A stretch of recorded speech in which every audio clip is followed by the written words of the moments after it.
Now let's take a look at these rankings and let's see what's next for Khamzat after he just popped the face off of Robert Whittaker. And then we're going to go up here and we are going to see what is next for Ilia Topuria because he just popped the head off of Max Holloway. So we're going to talk about the fights and do all of those things. And I'll tell you a story about what happened today to my family in a violent altercation / jiu-jitsu tournament, which was very eventful today. Yeah, I'm going to tell you right now, I know exactly what happened to Robert Whittaker, and it ain't a broken jaw. It's worse. All right, Jesse on Fire, welcome back. So UFC is in the books. Ilia Topuria is unbelievable. Max looked great, but like any fight with Ilia Topuria is going to look, it's like, okay, this guy's doing well. When is Topuria going to explode like a piece of dynamite and hit him with something that he can't recover from? And that's exactly what happened, dude. Ilia is so nasty. I want to talk about that fight, and I also want to talk about the Khamzat fight because Khamzat submitted Robert Whittaker, and that was one of the fastest taps I've ever seen. And it's funny, I see a lot of people speculating here. They're like, that Khamzat broke Whittaker's jaw within a second of the face crank. That's not what happened. And I will tell you what happened. And all you grapplers, tell me in the comments, confirm what I'm saying, because you guys will, I mean, if you watch it close, you're going to know that what I'm saying is right. Yeah, so that is what we're going to talk about. Also, I saw that we're gonna look at like the actual knockout from Max Holloway and Ilia, which was just, I mean, brutal, dude. You got to keep in mind, Max has never been knocked out like that. He's never really been stunned. Like, he got stunned pretty hard in, I can't remember which fight that was, like maybe one of the Volkanovski fights, or am I thinking of him stunning Volkanovski? Either way, he's never been even really heavy knocked down, and he got blitzed. I mean, he got hit with that first shot. We're gonna watch all of it, actually. Go ahead and subscribe to the channel if you have not yet. And look out for the video that I'm going to drop about the Joe Rogan episode with the big guy on, because that is definitely forthcoming, and you're not going to want to miss that. I'll probably include some. I did a debate with the Young Turks the other night, and I did a live stream when it was first on, which was kind of like an ill-advised thing. I should have just waited and then put the debate out on its own, but I'll probably include some of it in that video also. So make sure you ring the bell so that you hear when I drop those videos. All right, so let's start with the Max Holloway and Ilia fight, and then I'll tell you exactly why Whittaker really tapped that fast, because it's even gnarlier than a broken jaw. Okay, so I gotta kind of like the way that you do this on YouTube, you kind of have to like click through it like this. You know what I mean? So watch how gnarly. This is the actual knockout shot. Watch this. Boom. Again. Bang. Good night. Right? And then he's just, that's a wrap. And then here's another angle of it. And this is the end result. This is the power that Ilia Topuria has. This is what he did to Max Holloway, dude, who's never even been knocked down really before. Oh, so, yeah, I mean, there's another, here's another angle of it that we can go through really quick. So it's like, and I hope you guys understand this, the reason that we have to do it like this, right? It's like, assuming that you understand YouTube, you have to do it like this because they'll just block the video. You won't even be able to have it up. So it's like, and then bang. God, that is rough, man. Now, one thing I wanted to talk about before we move on is the fact that everyone had to know that this is exactly what was going to happen. I saw Lucas Tracy did a video about this a couple weeks ago that I commented on, where he was like, look, guys, we all know exactly how this is going to go. It doesn't have to do, he didn't even break down the fight. He's like, what always happens in these scenarios is the young, cocky guy that everyone wants, the older, established legend to knock out, they always win. They always win. Every single time. He cited a bunch of good examples and forgot about the biggest one, which was Jose Aldo and Conor McGregor. That's what I said in that comment. I'm like, listen, dude, this became a universal law the night that Conor McGregor starched Aldo in 13 seconds, okay? Because at the time, Conor McGregor was not this Conor McGregor. This was up and coming Conor McGregor before all the, Conor didn't become Conor until he starched Aldo, then the Nate Diaz fights, and then then wins 55. I mean, you're talking about an ascension. But he was such a cocky prick, and Aldo was the most loved guy in the UFC, straight up. Everyone loved Aldo. Was basically Max Holloway, except he hadn't lost in 11 years. And everyone wanted Aldo to smash Conor's face in as long as the person was not from Ireland. Like, you had the whole country that wanted, Conor to win. That's it. And Conor, for him to just starch Aldo like that easy, it was like written in stone forever. It's like, this is the rule. This is like gravity. Okay. The young, cocky, confident dude is always going to win. And that, I'm serious. Like, when I watched that video, I was like, this is a great take. He's 100% right. It's the law of the universe, It's unfortunate because we never get that. We never get that moment where the guy that we've, experienced all these big highs with gets to get the one massive high that means everything because he's derailing the young up and comer. I mean, who knows? Honestly, the more I'm talking right now, I'm realizing that this could also be one of those things where if and when that did happen, all that happens in MMA math brains is we just go, oh, that guy was never even really that good, But in actuality, I think that really it just never happens. So let's move on. I just wanted to state that. I'm gonna look for another. What Guru said? Guru said, guys, I know this may sound like a crazy take, but in hindsight, I think Adesanya is a perfect style of fighter to beat a guy like Khamzat Chimaev. I need to see this matchup. I don't think any fan out there wouldn't be happy. I agree. I would love to see that fight. However,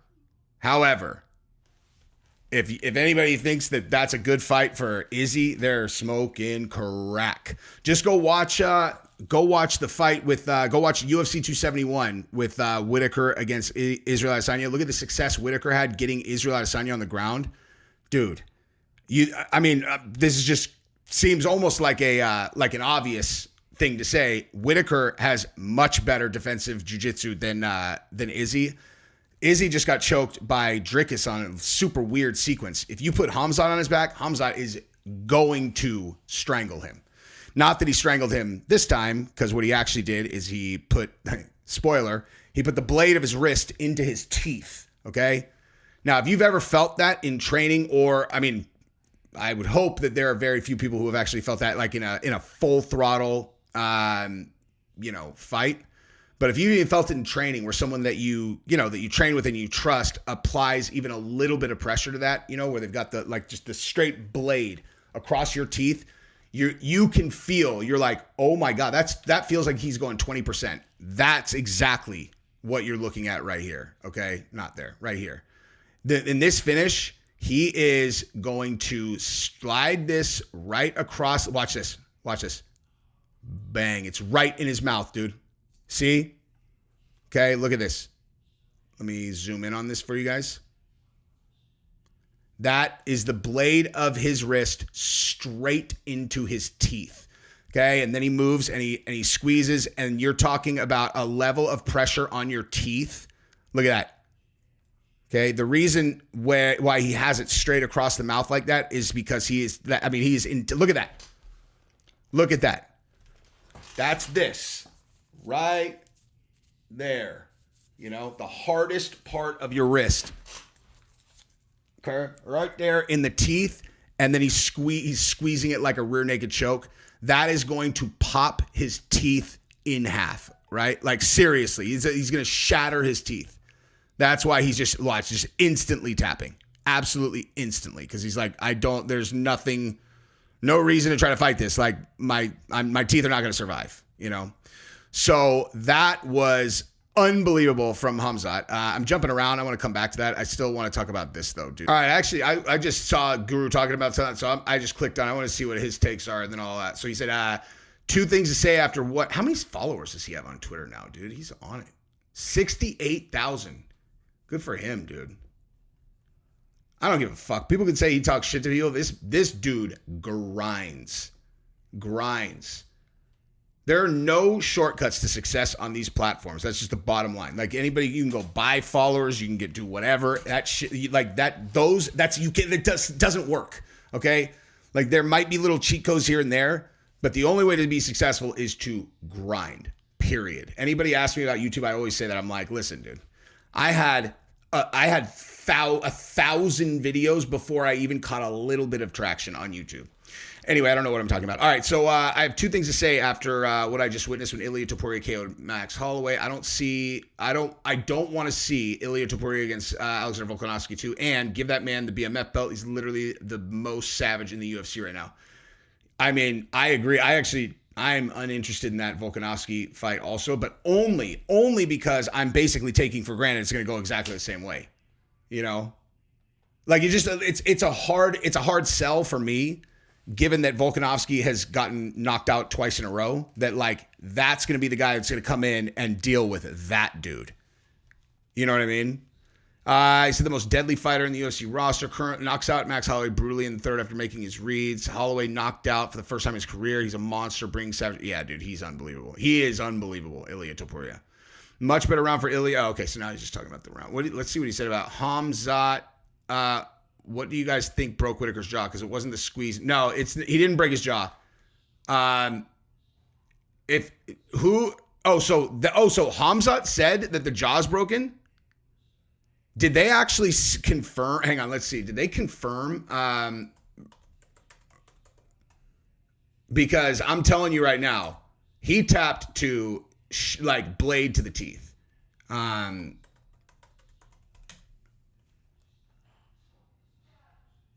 Suspected broken jaw. Okay, no. He crushes his Whittaker's jaw. No. I am not, he says, heard it crack. Okay, so Aussie Whittaker's UFC title dream in tatters after violent loss to unbeaten phenom. Okay, so he said one of the most violent submissions in UFC. That's true. 100%. But let me tell you something. What's cracking might have been his fucking teeth. Straight up. So they asked if he should jump Sean Strickland. I mean, I don't know, man. That seems, I don't know. I like Strickland too much to even entertain that. You know what I mean? But man, that's interesting. I don't know what to say about that. I would, if I'm going to guess, like I said, I mean, I'm making pretty clear what my thing is. It wouldn't be a broken jaw. It'd be that his teeth were breaking. Uncle Liev wins 2-1. Okay, so Guru thinks Uncle Liev won 2-1. I agree. I think Uncle Liev won 29-28. And then LeBron, yeah. Anyway, dude, the double back fist, spinning back fist, how sick was that, dude? Shara Putin, son. Shara Putin. That dude is nasty. But okay, so on what's his name? Ilia and Max, like Max, I think he should go back to 55. Okay? Like straight up. That's a no-brainer to me that Max should go back to 55. And why? Because at 45, he lost 3 times to Volkanovski and now to Ilia. It's like there's nothing else here for him. You know what I mean? Let it go. Like just go to 55 and make some fights. The dude is young. Like Max is not old, man. He's not old. You guys see this little thing right here? You want to know what happened today? So she had a jiu-jitsu tournament, and she only weighs 85 pounds. So 1285, there was no one in her division. So they moved her up, and she was fighting at 105. So she's 20 pounds underweight in the division that she's fighting in. And she almost, I gave her the option. I'm like, dude, you don't have to fight these people. They're 20 pounds bigger than her. She's all, no, I'll fight. How do you think that went? She won gold. What a fucking gangster, dude. I'm built different. You are. Well, you're built like your daddy. Where do you think you get that from? My mommy. Maybe. Yeah, your mommy. No, your mommy's gangster too. But, you know. Daddy's built to kill. You're built to kill. All right, so let's take a look at 145 first. It's like, okay, so he's already knocked out Volkanovski. He has already knocked out Max Holloway. Yair Rodriguez is not in position for a title shot, really. Diego Lopez might be. And that is one of those little freaky up-and-comers that you just don't know what's going to happen. Like, that's the fight, actually, because he's a superstar. That's one of those fights where the UFC is going to be stoked either way, you know?